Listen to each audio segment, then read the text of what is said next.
What's going on, everybody? Welcome into Fantasy Pros. This is the Fantasy Baseball Podcast. I'm your host, Joe Orrico, joined today by a very special guest. He is Steve Gardner from the USA Today.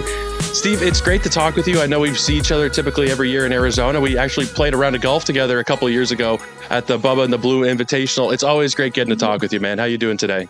Doing great, Joe. How's your golf game these days? It's a little tough being in Toronto. It's just so cold. I've gone to a couple of golf simulators over the winter just to actually take a couple swings. But, I try to do the conversion between Celsius and Fahrenheit in my head. It's like single digits, maybe in the teens Fahrenheit over the last week. So not much golfing recently, but I hope to hit the links very soon. Have you been getting out there yet? Not too much, but the weather is sufficiently warming up here in the nation's capital area. So hopefully I'll be out there soon. Get this fantasy baseball draft stuff, get the baseball season off to a good start, and I can breathe a little bit easier. I'm sure you probably can too. Absolutely. We do so much work in the preseason, all the live streams and the drafts and updating rankings. And then once the season starts, ironically, things kind of calm down a little bit. But I tend to hit the links on Saturdays. Just Sunday is always setting the lineups for the next week and doing fab. So hopefully we'll get out there a few times, and I hope to see you again at the next Bubba in the Bloom Invitational in November. I think it'll be the 5th time, but we're not here to talk golf. We're here to talk baseball. We're going to be talking about some spring training risers. We're going to talk about some projections too that we might disagree on. We're going to start there. But first, we're going to give something away real quick, and that is the Fantasy Baseball Championship belt from our friends over at Trophy Smack. It is the #1 destination for epic fantasy sports hardware, and this is your moment to get yourself something free. It's a bold 6-pound belt built to make a statement, and it's guaranteed to turn heads in your league. Don't just win your championship, wear it. We'll be announcing the winner right here on the channel, so make sure to turn on those notifications so you know if you are the winner. All you have to do is just drop a comment down below, and that's it. Subscribe to the channel, drop a comment, and you could be the winner of the Fantasy Baseball Championship belt. Steve, let's talk about a couple of guys that you think projections are potentially too high on. And I think Matt McLain is kind of an intersection of both of our topics because his spring training has been ridiculous. 6 home runs. He's hitting over 500, but a lot of the time, hot spring trainings don't carry over into the regular season. It seems like you are not expecting that with Matt McLain this year. Yeah, I know. It's one of those small sample size things. We see this every year in spring training. Even at the start of the regular season, guys get off to hot starts that, don't necessarily deserve it. The numbers don't necessarily warrant it, but that's all the results that we have to look at. So we're very mesmerized by those.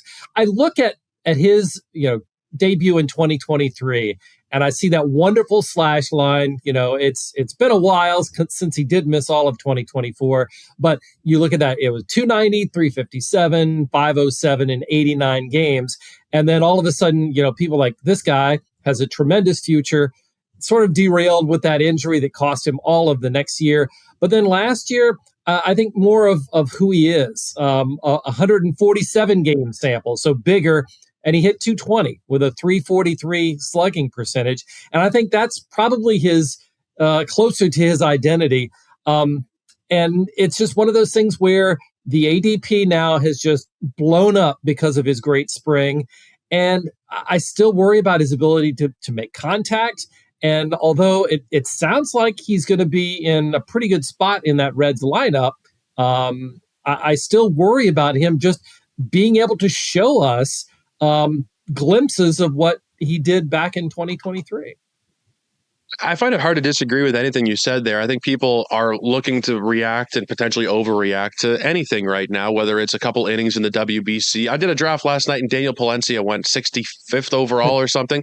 People are going to overreact. Maybe that's not a bad pick, but Palencia hasn't been going there. They're reacting because of his performance in the WBC. And with Matt McLain, we did a show about a month ago on the channel, ADP battles, and we were looking at Matt McLain versus Bryson Stott, and they were going the same place.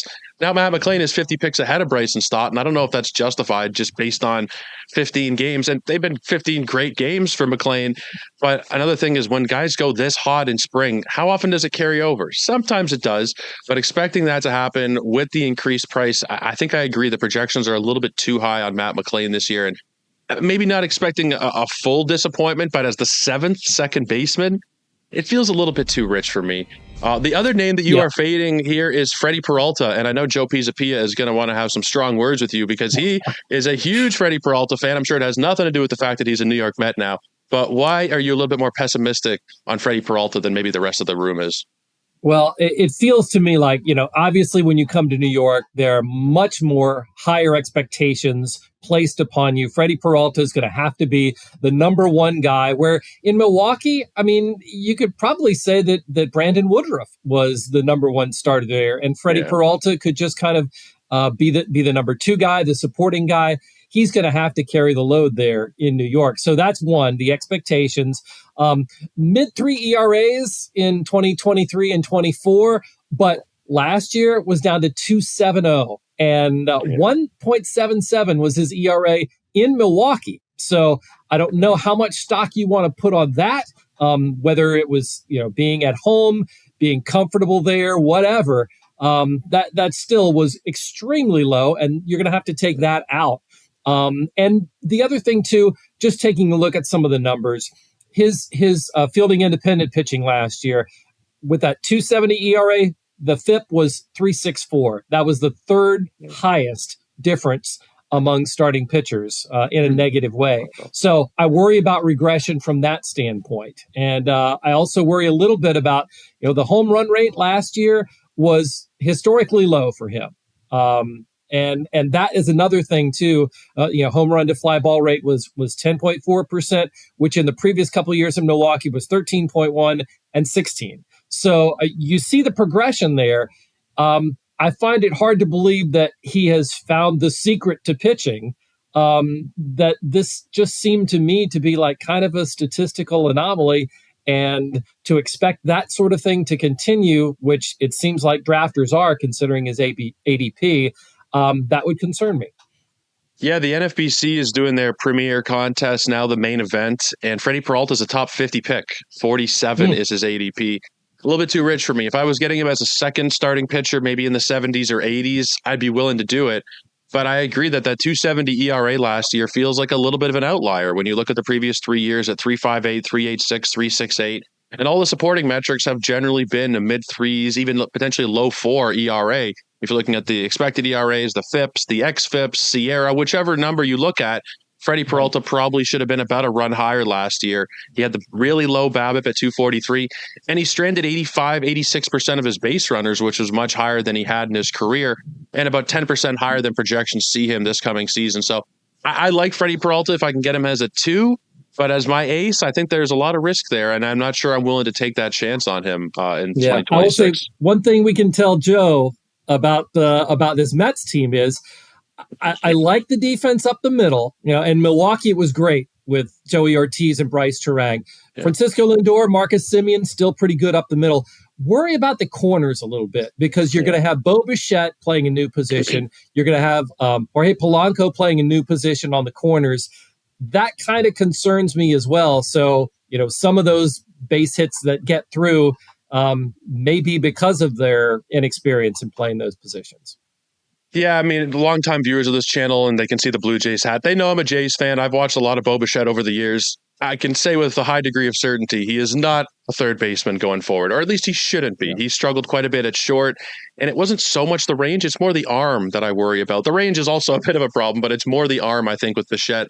I could see him moving off a third. I don't know that he's just a third baseman forever going forward. They'll probably do some mixing and matching, but that's a story for another day. Let's talk about a couple guys that I am a little bit concerned about based on their projections. And the first one, it's a spicy name. It's Fernando Tatis.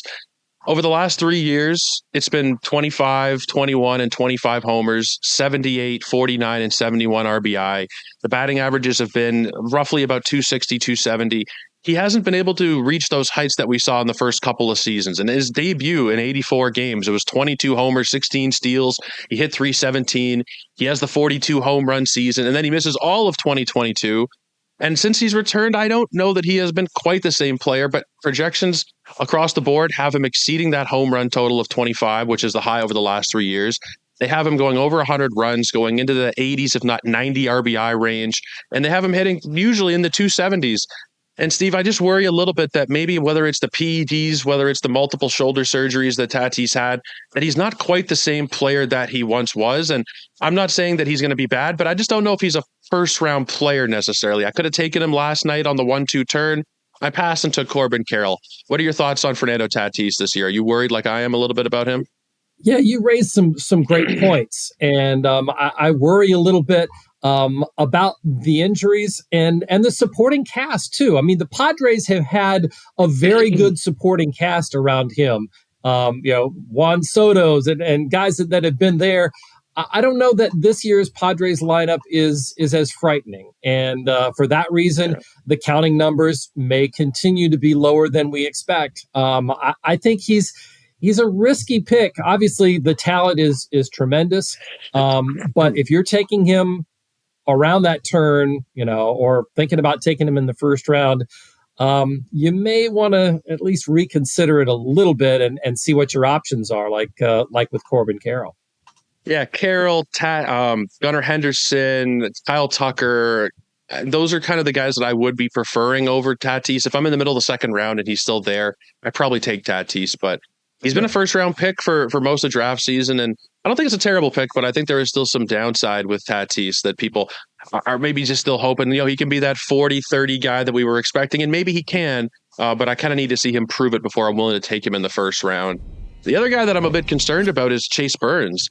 And there was an article that came out last week that suggested Burns might not start the year in the rotation. It looks like he will, but it will probably be a 6-man. And we've also talked about a guy who didn't end the year terribly healthy. It was short starts after there was I believe it was a flexor strain or something in his elbow that they were worried about at the end of the season. And to this point in spring, it hasn't been great. It's 12 innings. It's a 5.25 ERA. He's walking almost 14% of batters.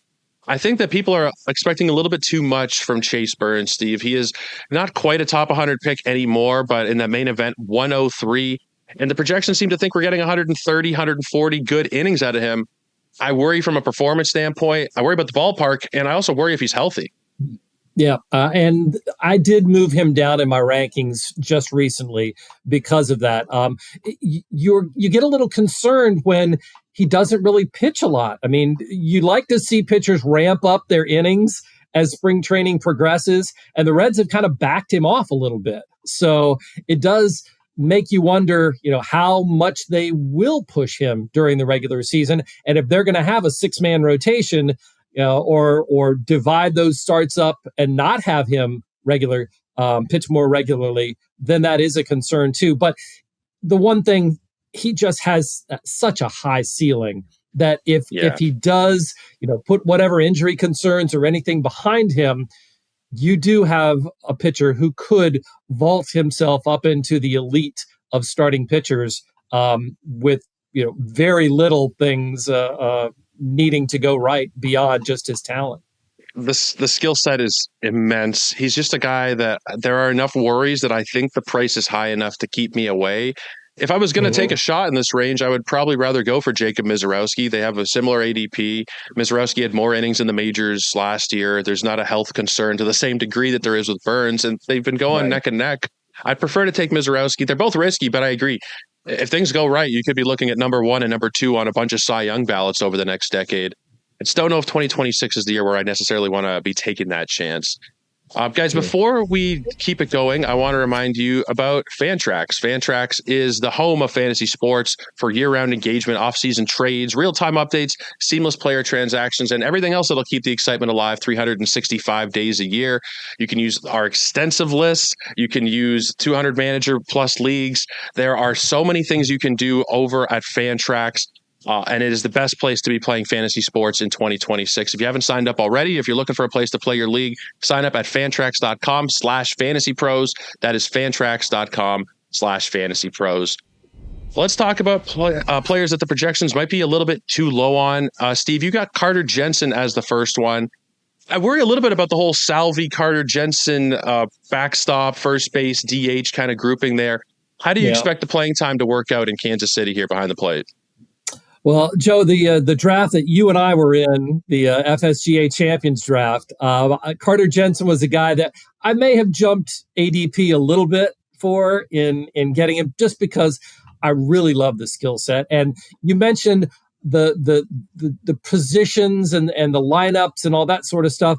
I think the Royals' best lineup has both Salvador Perez and Carter Jensen in it. And so in that regard, you just give Salvi some time to play first base a little bit, to DH a little bit, and give Jensen an opportunity to take some days off, maybe DH himself. I think that's huge. I love the fact that the fences are coming in Kansas City by 8 to 10 feet, pretty much all the way around except for dead center. That's going to help power numbers for that entire offense. You're going to see more guys on base, I feel like, even though it maybe cuts down some of those doubles and triples to the gap. But for fantasy purposes, Jensen is just a fantastically high ceiling kind of guy for me. I look at his minor league numbers last year, for instance, over the entire minor leagues, had a 393 weighted on base average, gets called up to the majors, plays 20 games. His WOBA goes even higher to 403 there in Kansas City. So you have a guy that is, making his way through the minor leagues, having success, and then doing even better in the majors, which, is kind of uncanny and certainly uncommon. And I think that's the kind of guy that we can't expect him to be hitting the ground running and being that good the entire season. But I think it just shows that he's not fazed by being in the major leagues. And that's a great sign.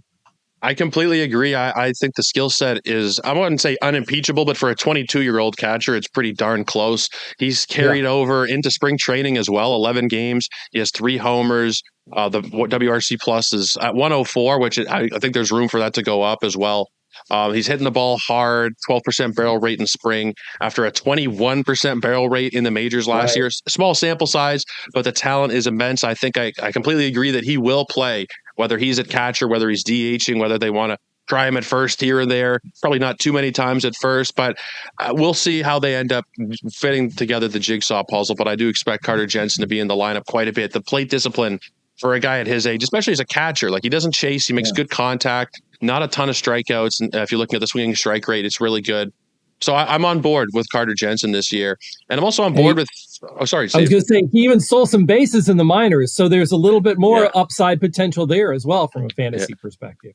17 steals in 2024, and he had 10 of them last year in the minors as well. And when we're talking catchers, you don't need 25 steals from a catcher to make them valuable. If a catcher's giving you 5 or 7 steals, that could be a huge, huge difference maker.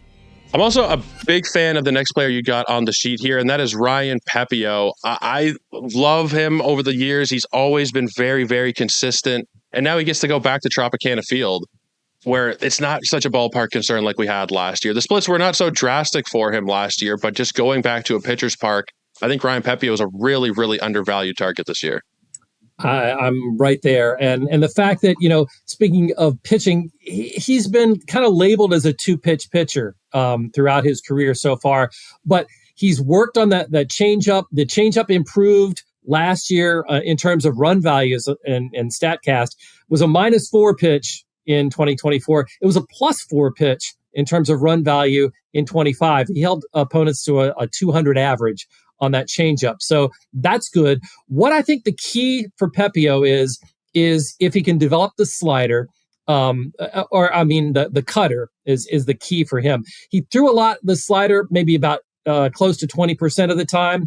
That was a negative run value pitch. If he can develop the slider, take that back. If he can develop the cutter, that was one of his most improved pitches last year. That I think is the key. That could be the third pitch, and you take that, the ability to keep batters honest with a pitch with some movement, and then coming back again to the trop.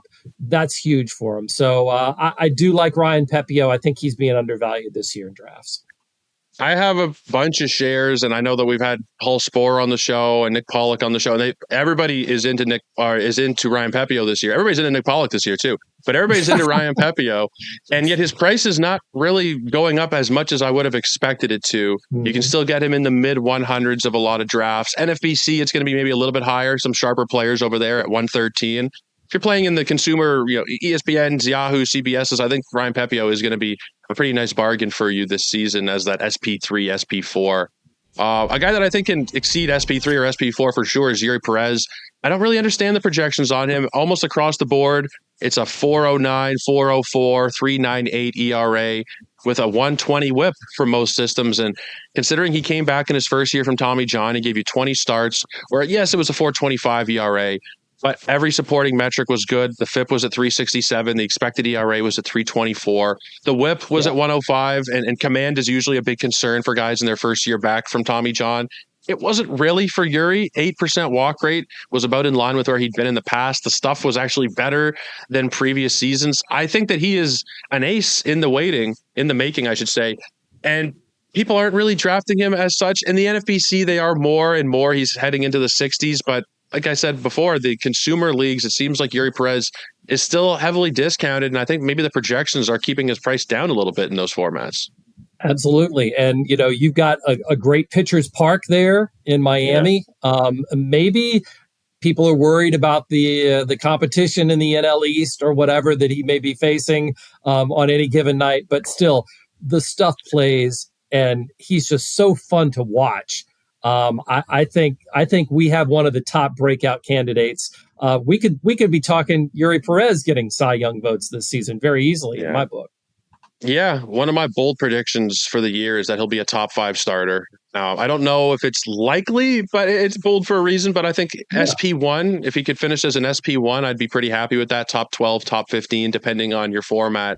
The other guy that I'm really in on this year, and I drafted him last night, is Brenton Doyle. And he had an amazing 2024. It was 23 homers, 30 stolen bases. He gave you a decent batting average, 260. 260, I guess, should be considered a plus in this day and age. Last year was a poor season on the surface, but still gave you 15 homers, 18 stolen bases.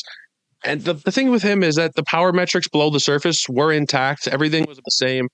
I feel like Brenton Doyle, and I know we've mentioned on the channel a couple times, but Brenton Doyle dealt with a personal tragedy last year. It was something, we're not going to get into it, but something that affected his family.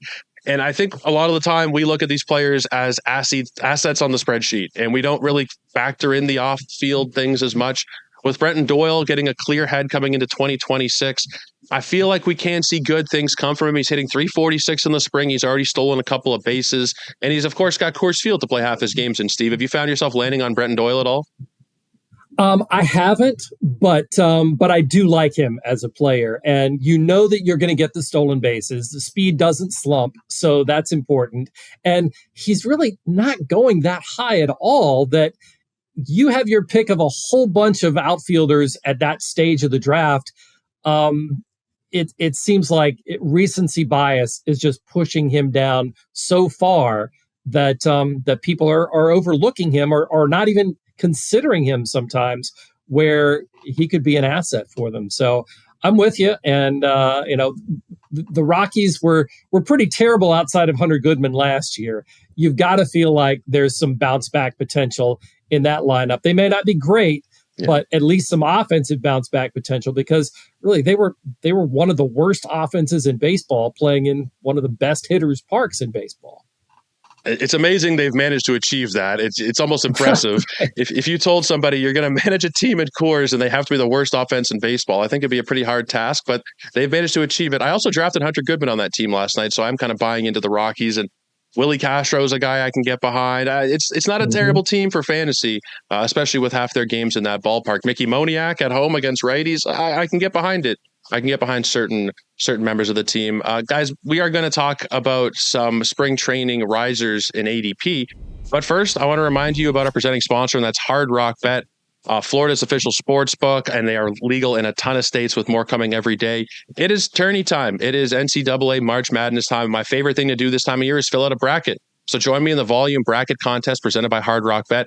The grand prize is a doozy. Winner scores a 2-night stay at the Guitar Hotel at Seminole Hard Rock Hotel and Casino in Hollywood, Florida, plus $1,000 in bonus bets to use on the Hard Rock Bet app. All you have to do is head to bracket.thevolume.com, fill out your bracket, and that's it. Make your picks, and you could be the lucky winner of that 2-night stay, plus the big bonus bets. Head to Hard Rock Bet. They're constantly giving out bonus bets on the app throughout the tournament. Head to Hard Rock Bet now and make your first deposit today. Let's talk about some ADP risers, and I'd be remiss if I didn't mention Jac Caglianone, to use the traditional Italian pronunciation here. I know Joe would be upset with me if I didn't use it. I love the kid. I am absolutely head over heels for Jac Caglianone, what he's doing in spring, what he did in the World Baseball Classic. what he did in Florida as a college player. He's just been impressive at every step he's been to, except for his first cup of coffee in the big leagues, where he was miserable. But I think if you're looking at the plate discipline, the strikeouts and walk rates, I can expect quite a bit better than a 46 WRC plus and a 157 batting average from Jac. But he is going up. His price is rising due to the WBC, due to some hard hit balls throughout spring training. Are you following drafters up the board with Jac Caglianone, Steve? Yeah, I had to move him up my draft board in the last couple of weeks as his performance, was outstanding in the World Baseball Classic. It was fun to watch. He was having a good time out there, and we just, it's not hard to remember a year ago at this time when he was still in the minor leagues, and there was a question, how fast will he progress to the majors and all of that. He had just off the charts power. Coming up through Florida and into the minor leagues. And his OPS at Omaha was 1131. So, I mean, he just crushed that AAA. He was right there on the cusp of the majors, and then for whatever reason, failed to launch. But still, I mean, he still showed, as you mentioned, pretty good plate patience for somebody who hits the ball that hard and is that big of a power hitter. So what we have for a lot of young players is they just need reps. They need consistency. And if you're in and out of the lineup, and that was kind of what was going on with him last year in Kansas City, seems like the right field job is his from day one this year. And I think that will be a lot easier for him to deal with, one less distraction about, am I going to be in the lineup today or not? And so for that reason, I think getting at least a cup of coffee in the majors last year or a shot of espresso or whatever, I guess that will help considerably. And I really like him for fantasy this year. That espresso reference, we're going to have to clip that because that was phenomenal, Steve. And actually an espresso RotoWear shirt that they made that I ordered about as soon as I could click the buttons to get it here, being the Italian that I am. I love Jac. Awesome. I think he's in for a big year. 25 plus home runs, decent batting average, an improving lineup, a good team around him. I'm all in on Jac this year. Let's just hope that he doesn't reach inside the top 100, because then I would get a little nervous, but we're heading there. I just hope we keep him in the 140s, 150s for at least the rest of my drafts. Wyatt Langford is a guy as well that has had a really hot spring, kind of not really talked about so much, but 13 games. He has 5 homers, 10 runs, 15 ribbies, and a 455 batting average. Obviously, the runs and ribbies don't really matter, but 5 home runs hitting 450 in spring to this point. Wyatt Langford was already an expensive pick, but if you look at the trends over the last couple of weeks, we're seeing a couple of times he's been taken inside the top 30, top 35. I've always been a big Langford guy. The main concern for me is the repeated oblique hamstring issues that he had last year and the often recurrence of those type of injuries. Any concern about taking Wyatt Langford with your 3rd or 4th round pick this year, Steve? Yeah, I mean, the upside is tremendous. And despite all of those stints, I think 3 separate stints on the injured list last year, he still had a 2020 season. Yeah. And so you've got to figure that he's going to be able to put together, or when he puts together a full healthy season, it's going to be phenomenal. And it's going to be an all category performer that we will love. And for upside, sure, I think you can dream on Wyatt Langford this year. He's just 24, and with the good spring, renewed confidence going into the start of the season, I think we can expect a wonderful year from Wyatt Langford. So I'm in at that price. I am as well. A guy that I thought I was going to be really in on, and I have been to this point, kind of taking my foot off the gas a little bit, though, is Emmet Sheehan. Emmet Sheehan in the main event drafts that we mentioned earlier, which is an $1,800 entry fee, 15-team roto format. His ADP is now 84. 84 for Emmet Sheehan, a guy who had been going in the 120s, 130s, 140s for most of draft season. He is flying up the draft board, and I'm a little bit nervous. And I mentioned Nick Pollock earlier. Nick tweeted something a few days ago about Emmet Sheehan, his fastball velocity declining throughout his start, and eventually by the 4th inning, he was sitting 91.5 or 91.6.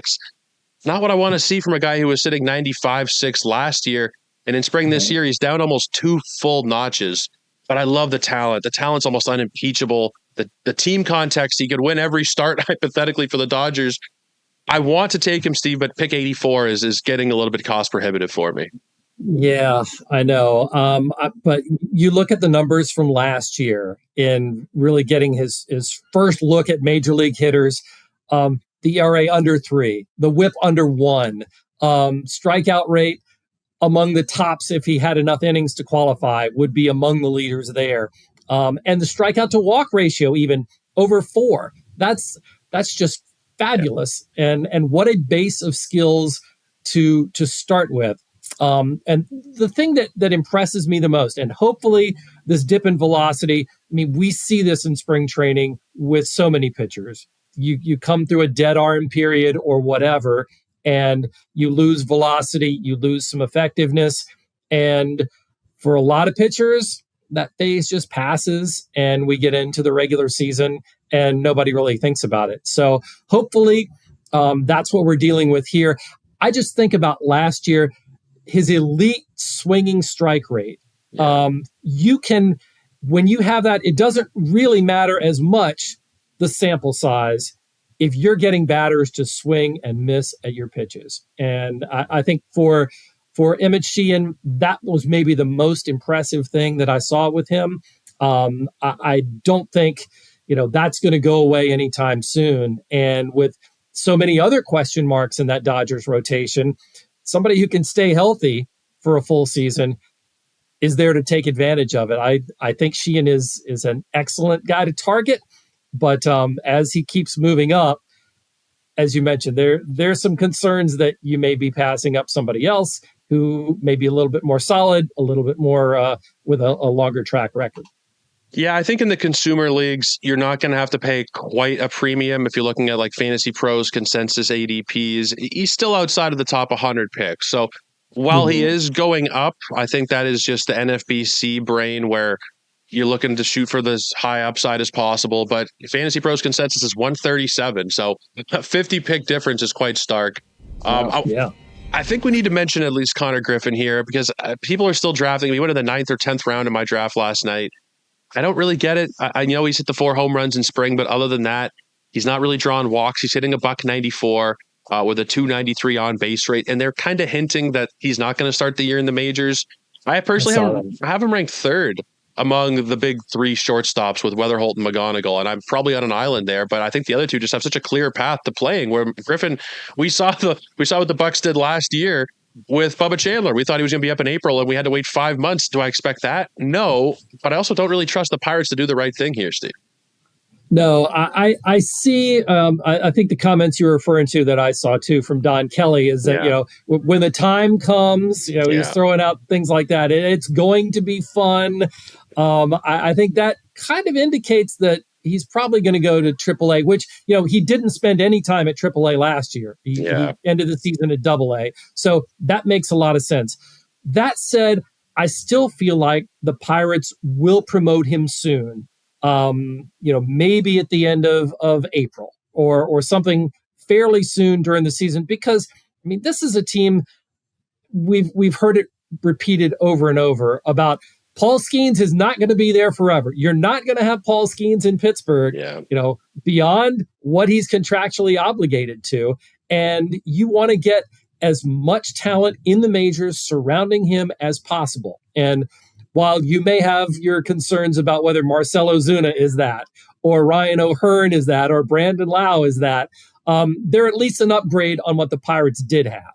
And so I feel like Konnor Griffin is going to be part of that as well, and sooner rather than later. So maybe if, some of the hype cools a little bit because he's not walking at all in spring training and, is not hitting for average, maybe that produces a little bit of a buying opportunity. I just feel like everybody wants to have at least one share of Konnor Griffin this year just because of what might happen.